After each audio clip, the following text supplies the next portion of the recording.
to eat a cat? No. Do you want to eat a chicken? No. Do you want to eat a dinosaurs? No. Hi. Ito na po ang part 2 ng papunta ko sa China. Pasensya na kung very late ng aking pag-voice over. Dahan-dahan lang muna para hindi naman kayo magsawa. Nandito na kami ngayon sa bus mga kabilas at papunta na kami sa restaurant. Dahil bago kami magpapatuloy sa aming pagpamasyal, magla-lunch muna kami. Nakababa na tayo at papunta na tayo ngayon kung saan kami kakain. Alam nyo mga kabilas, siguro naman hindi lingid sa kaalaman nyo na marami tayong naririnig na mga kinakain ng mga Chino or Chinese. Napabalitaan nyo ba mga kabilas noon na sinasabi nila na ang kanilang mga soup dito ay madalas ay isang pitos?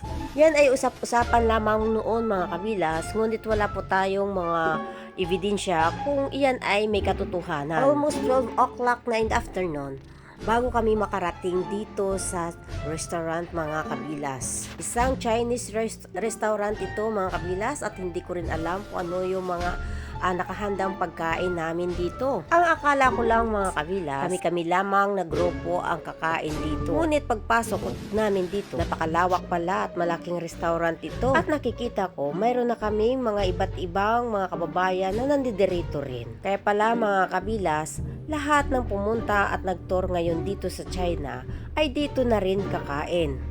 Napakalaki at malawak pala na restaurant ito mga kabilas. Minsan lang din ito sa ating buhay, kaya maging feeling turista muna tayo. Feel na feel ko talaga mga kabilas ang pagpasok at paghanap ng table ko dito dahil feeling ko talaga turista talaga ako. Binigyan kami ng 1 oras para makakain ng mabuti ng aming lunch mga kabilas. So, syempre, kasama ko na dito ang aking mga friendship. 6 lang naman kami mga kabilas, pero ang table namin pang 10. Nakapag-relax at nakaupo na kami habang hinihintay na namin ang aming mga pagkain. Basta Pilipino, hindi talaga mawawala ang kanin. Kaya nauna talaga sa paglampag sa misa namin ang kanin mga kabilas. Alam kasi nila mga Pilipino ay rice is life. Sumunod naman nila nilagay mga kabilas ang aming mga ulam. Hindi ko alam kung anong tawag ito sa mga ulam, basta kinain na lang namin kasi gutom na kami. Dahil ramdam ko na ang gutom ko, hindi ko na sila pinansin at kumain na lang ako nung kumain dito. Kaya ali kayo, samahan nyo ako sa pagkain.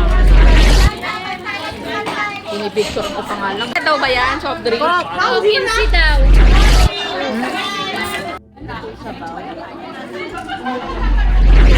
Topo yan.